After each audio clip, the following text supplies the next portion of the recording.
Musk. Does he know us? Who knows what Musk is? Sure. Musk? What? Musk. M-U-S-K. Musk.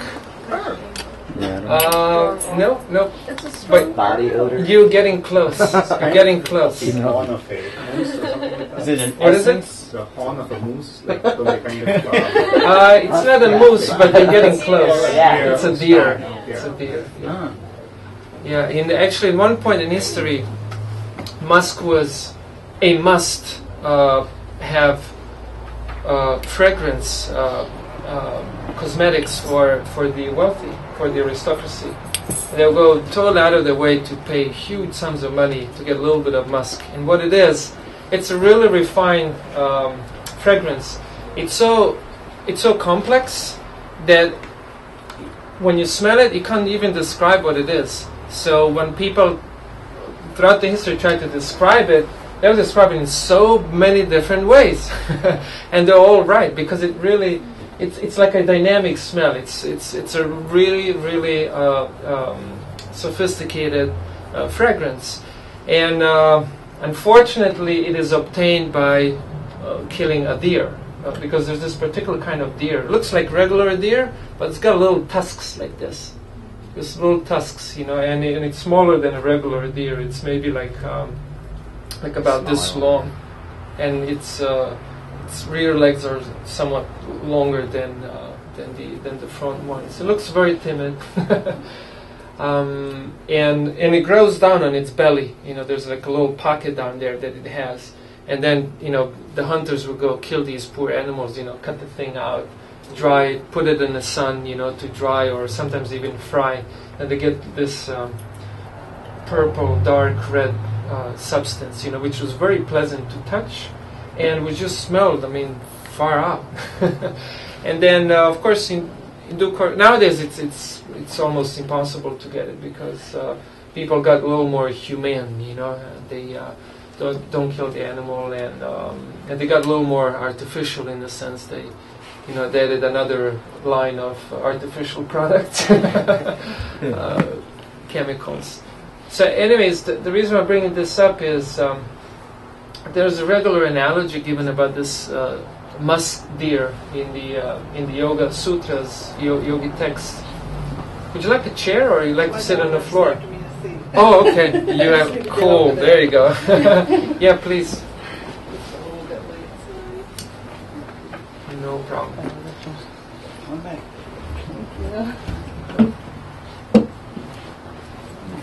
So not only that.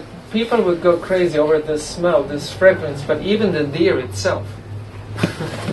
Like sometimes, these kind of deer still exist. They usually roam about the South Central Asia, like the Himalayas and stuff. That area, geographical area, and sometimes they'll be just fine going about their lives, all that. But sometimes they would just become very restless, looking left and right and jumping and running and stopping and looking. Very intrigued by this fragrance, where is this fragrance coming from?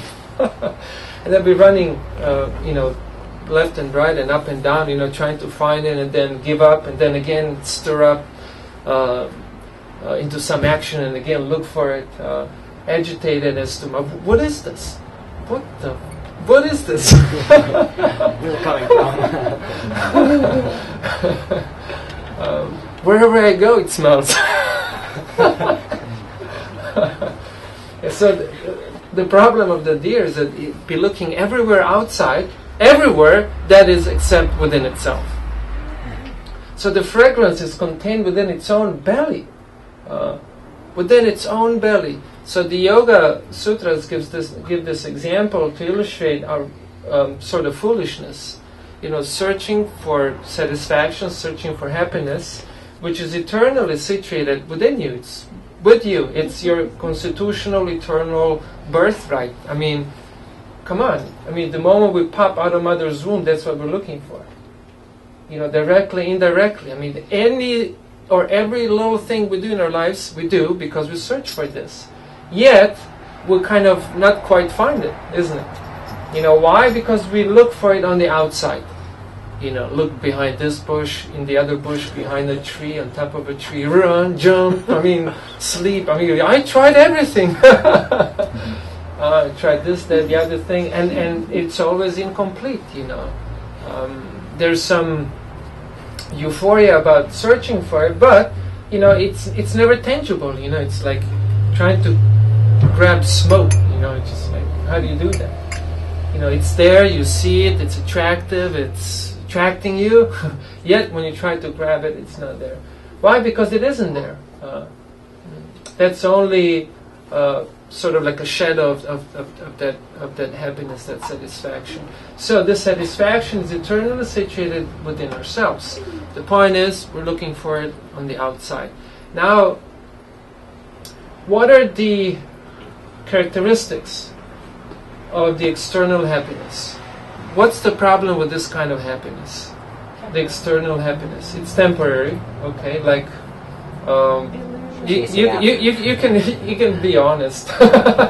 Unless, what's that? It's an illusion. It's an illusion. Okay, very good. I think also too, because you get caught up in the polarity. So if you go polarity, okay. So the polarity of going really high in that state of thinking it's high, the experience, and then sinking low. Sinking low because the absence of that to which you thought you needed, and then the up and down polarity. Yeah, you plunged into. There is. I grew up on the Adriatic coast of Croatia, and in particular the geographic area. They have this nasty curse. If they really want to curse you, they'll tell you, "May you get it and then lose it, no matter what it is." Like the worst thing that can happen to you. It's better if you never had it. So it's like that, up and down. It's horrible. It's very agitated. What else? Instant gratification. Instant gratification. Okay. What's wrong with that? It's too easy. It's too easy. Too easy to get. Okay. What's wrong with things too easy to get? Cheap. Okay. What does that mean? In the beginning and then the end. Cheat for happiness by using drugs. You try to cheat to get happiness, and then it gets really messed up. Yeah, sure, it gets very messed up. Yeah. Cheap. There's another yoga sutra means short saying that says that cheap things come quickly and go quickly. Good things, they come slowly and they come to stay.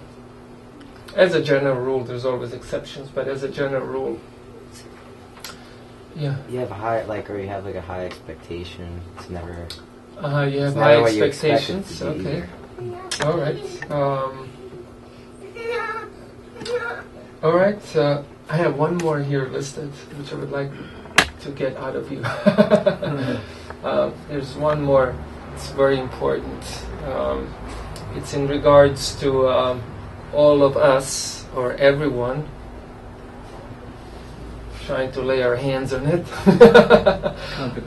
Competition. Darn thing, its supply is limited. Its supply is limited. What does that mean? I can tell you, I have a male body, and I used to primarily hang out with guys, and then when the girl would enter company, we would fight, there'd be politics, We wouldn't fight, the girl wouldn't notice anything, but we would know totally, playing games, Or, somebody would have a little bit of ganja to puff, but it wasn't enough for everybody, So they play all kinds of tricks, get most out of it, and numerous. What do you think? What did the American soldiers go to Iraq? You got to be dumb to think anything else but oil, And it's like this nasty politics, So on the on the personal level, on the communal level, on the national, international level, this is a huge issue. Now, so what do you conclude about a group of people, about an individual, or a nation, or a global, on a global scale, masses of people that center their lives on search for external happiness? They backbite and stab and cheat and lie, and that's what's going on. And neither we do it to others, we don't want it to happen to us. But when you live in a society where people center their search for external happiness, this is the kind of society you get. And what's the thing about this illusion is that everyone gets cheated individually, one by one. Everyone thinks, no, everyone else is backstabbing, so I have to too. I also have to do like that. Otherwise, I'll be stranded. And one by one, this is illusion. Just, you get a group of people making fight each other, and you just watch. What fools. That's what's going on. That is what is going on. So that's a very important quality of this external happiness that we should keep in mind. And this is not an indirect thing; it's a direct thing.